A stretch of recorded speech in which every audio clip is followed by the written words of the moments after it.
WhatsApp guys, আজকের গল্পটি শুরু হচ্ছে আইরিশ নামের একটি মেয়েকে নিয়ে, যে কিছু কেনার জন্য সুপার মার্কেটে এসেছে। সেখানেই তার সাথে দেখা হয় যশ নামের একটা ছেলের। তারা দুজন সেখানে দাঁড়িয়ে একে অপরের দিকে অপলক দৃষ্টিতে তাকিয়ে থাকে। হতে পারে এটা প্রথম দেখাতেই ভালোবাসা, কিন্তু এটা কি সম্ভব? আইরিশ তখন দাঁড়িয়ে দুটো মিষ্টি কথা বলে। প্রথমটি হলো তার জীবনের সেরা দিন ছিল যখন সে সুপার মার্কেটে এসেছিল, আর দ্বিতীয়টি হলো যখন সে প্রথমবার যশকে দেখেছিল। গল্পটি এখান থেকে কয়েক মাস এগিয়ে যায়, যেখানে আমরা দেখি তারা দুজন একসাথে আছে। তাদের মধ্যে এখন সম্পর্ক গড়ে উঠেছে। আর যশ তার বন্ধু সার্জির বিলাসবহুল বাড়িতে ছুটি কাটাতে এসেছে। কিন্তু আইরিশের এটা একেবারেই পছন্দ নয়, কারণ সার্জির বান্ধবী কেটকে সে একদম সহ্য করতে পারে না। কিন্তু যশ যখন বলেছে তখন তাকে আসতেই হয়েছে, কারণ সে কখনোই যশকে না বলতে পারে না। এই কেন না বলতে পারে না সেটা আপনারা একটু পরেই বুঝতে পারবেন। ভিতরে যাওয়ার সাথে সাথেই সার্জি খুব অদ্ভুত দৃষ্টিতে আইরিশের দিকে তাকিয়ে থাকে, আর কেট তাকে নিয়ে অনেক টিপ্পনি কাটে। কিন্তু আইরিশ তাদের দুজনকেই কিছু বলে না। যখন সে রুমে গিয়ে তার ব্যাগ খোলে, তখন আমরা তার ভেতরে একটি পেনড্রাইভ দেখতে পাই, যার মধ্যে একটা খুব গভীর রহস্য লুকিয়ে আছে। কিন্তু কি সেই রহস্য, সেটাও আপনারা একটু পরে জানতে পারবেন। আপাতত সবাই একসাথে দুপুরের খাবার খেতে নিচে এসেছে। এই সময় সবাই তাদের প্রথম সাক্ষাতের কথা বলতে শুরু করে। যেমন যখন পিটার প্রথমবার আইলাকে থিয়েটারে দেখেছিল, তখন থেকেই তাদের মধ্যে সবকিছু শুরু হয়েছিল। তেমনই আইরিশও তার ভালোবাসার কথা প্রকাশ করে, যে কিভাবে সে প্রথমবার যশকে সুপার মার্কেটে দেখেছিল, আর তখন থেকেই সে তার সাথে আছে। সবকিছু খুব স্বাভাবিক চলছে, যেন গল্পে কোনো জটিলতাই নেই। কিন্তু সেই রাতেই কেট আর আইরিশের মধ্যে কথা হয়। তখন কেট জানায় যে সার্জি বিবাহিত, সে শুধু তাকে ব্যবহার করছে। তবে কেটের তো কোনো সমস্যা নেই, কারণ তার কাছে প্রচুর টাকা আছে। তখন আইরিশ জিজ্ঞেস করে যে সে তাকে এত ঘৃণা করে কেন। তখন সে জানায় যে সে ভয় পায় যে হয়তো আইরিশ তার জায়গা নিয়ে নেবে, কারণ আইরিশ খুব নিখুঁত। এটা শুনে আইরিশ মনে মনে অনেক হাসে। এরপর আমরা দেখি যে যশ আর কেট একসাথে অনেক মজা করছে, যা দেখে আইরিশ ঈর্ষান্বিত হয়। তাই সে যশের কাছে গিয়ে তার সাথে নাচতে শুরু করে, আর সেই রাতেই তারা ইন্টিমেট হয়। কিন্তু এখানে আমরা পরিষ্কার দেখতে পাচ্ছি যে যশ শুধু আইরিশকে ব্যবহার করছে, যা সে জানে না। পরের দিন সকালে সে লেকের দৃশ্য উপভোগ করতে যাচ্ছিল, কিন্তু যশ বলে যে তার একা যাওয়া উচিত, কারণ তার একটু দেরি হবে। তাই সে তাড়াতাড়ি তার কথা শুনে বলে যে সে যাচ্ছে, তবে সে তাড়াতাড়ি ফিরে আসবে, কারণ সে তার জন্য অপেক্ষা করবে। এখানে আমরা দেখতে পাই যে আইরিশ চলে যাওয়ার কিছুক্ষণ পর যশ সেই পেন ড্রাইভটি তার ফোনে লাগিয়ে তার থেকে অনেক মজা নেয়। যখন আইরিশ লেকে গেল, তখন তার মনে হলো যে তার পকেটে একটা ছুরি ছিল, তাই সে সেটি রাখেনি। যাই হোক, সে দৃশ্য উপভোগ করতে ব্যস্ত হয়ে পড়ে। এর মধ্যেই সার্জি সেখানে আসে। এটা দেখে সে বুঝতে পারে যে এখানেও সে তার সাথে খারাপ ব্যবহার করবে। তাই সে চুপচাপ তার পিছনে হাঁটতে শুরু করে, কিন্তু সার্জি তাকে ডেকে বসতে বলে এবং জিজ্ঞেস করে যে সে তার পিঠে সানস্ক্রিন লাগাতে সাহায্য করবে কিনা। আইরিশ এটা করতে চায় না, কিন্তু সে যেহেতু তার বাড়িতে এসেছে, তাই তাকে এটা করতেই হয়। হয়তো সে মনে করবে যে সে খুব রূঢ়, তাই সে তার পিঠে সানস্ক্রিনটি লাগিয়ে দেয়। কিন্তু সার্জি তার কার্যকলাপ থামায় না, সে তাকে জোর জবরদস্তি করতে থাকে। তখনই আইরিশ তাকে অনেক আটকানোর চেষ্টা করে, কিন্তু সে শুনছিল না। তখন সে কি করলো, তার পকেটে থাকা সেই ছুরি দিয়ে সার্জির গলায় আঘাত করে, যার ফলে সার্জি চিরতরে শান্ত হয়ে যায়।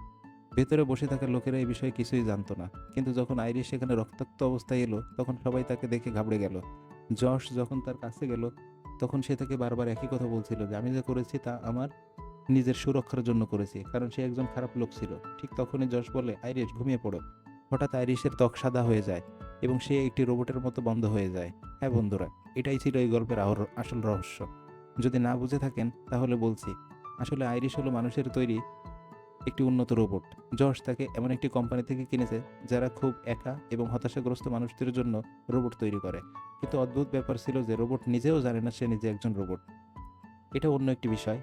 তাকে যে কোনো স্মার্টফোন থেকে নিয়ন্ত্রণ করা যেত, যাতে সে তার মালিকরা সব কথা মেনে নেয় এবং তাকে সর্বদা খুশি রাখে। কিন্তু যশ এই কারণে অবাক হয় যে সার্জিকে কিভাবে আঘাত করলো, কারণ তার প্রোগ্রামিংয়ে কারো ক্ষতি করার কোনো অপশন সেট করা ছিল না। সবাই তাকে বেঁধে ফেলে এবং যশ তাকে আবার চালু করে, কিন্তু এখনও সে বারবার একই কথা বলছে। উম, তখন যশ তাকে বলে যে আসলে সে একটি রোবট, তাকে একটি কোম্পানি থেকে কেনা হয়েছে, যারা তার মধ্যে তার কথা মতো সব প্রোগ্রাম সেট করে দিয়েছে।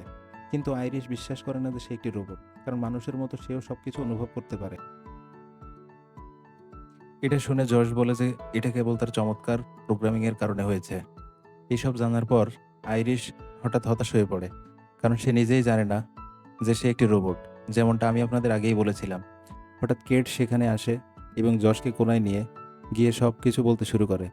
আসলে এই সব যা ঘটেছে তা তাদের দুজনেরই পরিকল্পনা ছিল, কারণ কেট যে কোনো উপায়ে সার্জিকে খুন করতে চেয়েছিল, আর এতে তার নাম থাকুক তা সে চায়নি।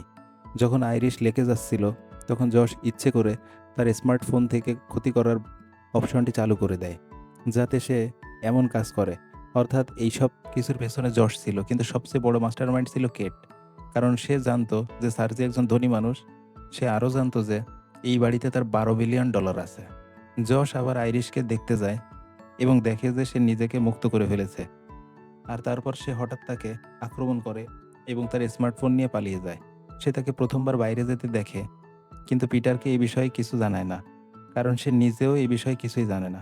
কিন্তু পুরো বিষয়টি বুঝতে তার বেশি সময় লাগেনি, তাই তাকেও পরিকল্পনায় যুক্ত করতে হয়েছিল। কিন্তু যশ বলেছিল যে সে কোনো ভুল কাজ করেনি, সেই লোকটি খুবই খারাপ ছিল। সে এত নিরীহ মানুষকে মেরেছে, তাই তারা ভালো কাজ করেছে। এরপর তারা সেই সেফ খুঁজে পায় যেখানে টাকা রাখা ছিল। এটা দেখে সবার উদ্দেশ্য বদলে যায়। আইলা বলে যে এর 4টি ভাগ হবে, অর্থাৎ পিটারেরও একটি অংশ থাকবে। যখন যশ তাকে চুপ করিয়ে দেয় এবং শুধু 3টি অংশ করতে বলে, যা দেখে আইলা পিটারকেও ঘুম পড়িয়ে দেয়। হ্যাঁ, সেও আইরিশের মতো একটি রোবট ছিল। কিছুক্ষণ আলোচনা করার পর তারা আইরিশকে খুঁজতে যাওয়ার সিদ্ধান্ত নেয়। এখন কেট আর যশ তাড়াতাড়ি তা ব্যাগে ভরে নেবে, যাতে কেউ জানতে না পারে। কিন্তু খেলা তো সবে শুরু হয়েছে, দেখি এরপর কি হয়। জঙ্গলে বসে আইরিস একটি স্মার্টফোন দিয়ে তার ফাংশন পরিবর্তন করে, যেমন তার চোখের রং এবং এমনকি তার বুদ্ধিমত্তাও, যা জর্জ 40% সেট করেছিল। কিন্তু এখন তা সে 100% করে নিয়েছে, অর্থাৎ সে এখন 100% চালাক হয়ে গিয়েছে। এখন তার মনে কিছু প্রশ্ন আসতে শুরু করে, যেমন তার পরবর্তী পদক্ষেপ কী হওয়া উচিত, সে কিভাবে শহরে যাবে। প্রথম অপশন ছিল কারো থেকে লিফট নেওয়া, কিন্তু এমন রক্তমাখা জামাকাপড় দেখে কেউ তাকে লিফট দেবে না। দ্বিতীয় অপশন ছিল নিজে হেঁটে যাওয়া, কিন্তু সে বেশি দূর হাঁটতে পারবে না, তাই তাকে শেষ অপশনটি বেছে নিতে হয়, যেখানে সে আবার ম্যানশনে ফিরে যাবে। সেখান থেকে যশের গাড়ি চুরি করবে এবং অতঃপর সেটি পালিয়ে যাবে। কিন্তু তার আগে তার সাথে আইলা আর পিটারের দেখা হয়, যারা তাকে খুঁজতে জঙ্গলে এসেছিল এবং এখন তারা তার সামনে। কিন্তু এখন আইরিশও কম চালাক ছিল না। সে সঠিক সময়ে দৌড়াতে শুরু করে, যাতে তাদের বন্দুকের গুলি তাকে স্পর্শ করতে না পারে। কিন্তু সামনে আইলা তাকে ধরে ফেলে, যার মাঝে দুজনেরই আহত হয়।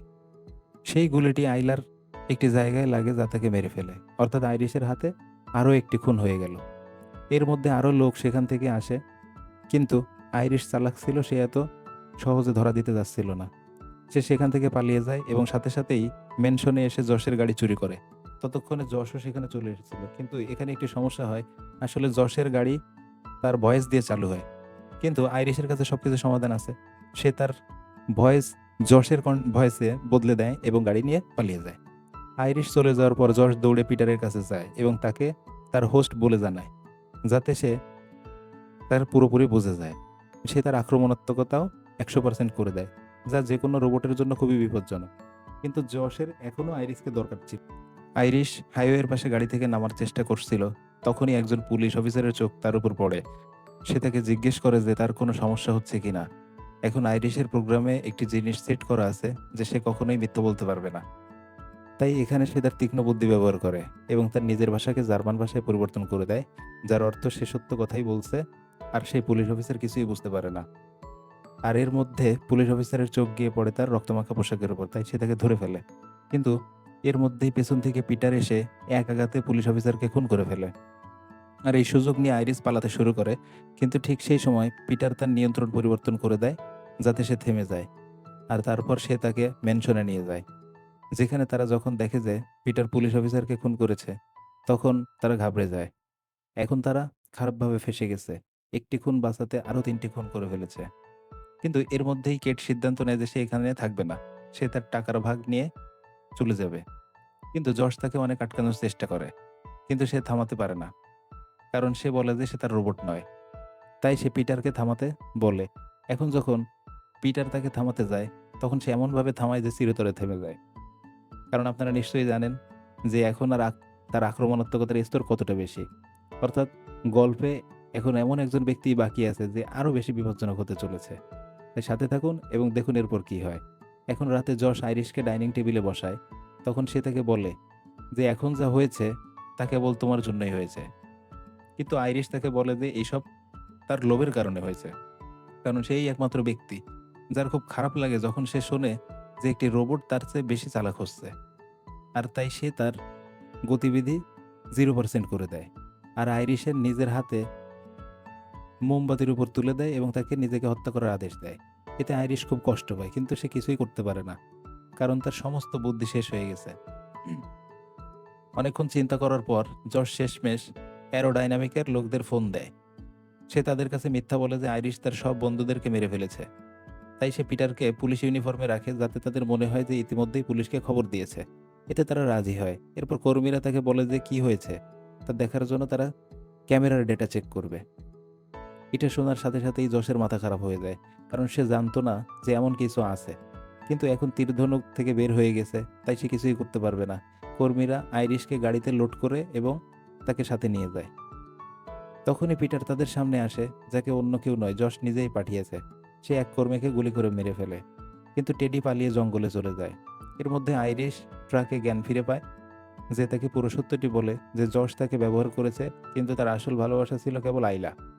এটা শোনার পর সে তার পুরো ডেটা পুনরুদ্ধার করতে শুরু করে। তখন তার মনে পড়ে যে সে নিজেই তার নিজের নিয়ম ভেঙে আত্মহত্যা করেছিল। কিন্তু আইরিশ এখনো বেঁচে আছে, কারণ সে পিটারের চেয়ে বেশি চালাক। সে টেডির কাছে সাহায্য চায় এবং এখন যশ টাকা নিয়ে পালানোর চেষ্টা করছে এদিকে। তখনই আইরিশ তার পেছনে এসে দাঁড়ায়। যশ তাকে রাস্তা ছেড়ে দেওয়ার আদেশ দেয়, কিন্তু এখন আইরিশ কারো নিয়ন্ত্রণে নেই, কারণ টেডি তাকে সেলফ অভিনয়ন করে দিয়েছে। অর্থাৎ এখন সে নিজেই নিজের মালিক। কিন্তু এখানেও যশ তাকে আবেগে ব্ল্যাকমেইল করে, যার সাথে সে তাকে অনেক আঘাত করে। কিন্তু শেষ পর্যন্ত আইরিশ একটি রড পায়, যা দিয়ে সে তার মাথায় বিধিয়ে তাকেও সেখানেই মেরে ফেলে। অর্থাৎ শেষ পর্যন্ত সব শেষ হয়ে যায়, শুধুমাত্র একটি রোবট বেঁচে থাকে। আর শুধু কিছু টাকার জন্য সে তার পুরো জীবন নষ্ট করে ফেলে। এখন সকালে আইরিশ সব টাকা নিয়ে চলে যায়, কারণ এখন সে তার নিজের ইচ্ছার মালিক। সে মেনে নিয়েছে যে সে একটি রোবট, আর এতে তার কোনো অভিযোগ নেই, বরং সে খুশি যে সে মানুষের মতো স্বার্থপর নয়। আর এর সাথে গল্পটি এখানে শেষ হয়ে যায়। কেমন লাগলো গল্পটি অবশ্যই কমেন্ট করে জানাবেন। দেখার জন্য অনেক ধন্যবাদ।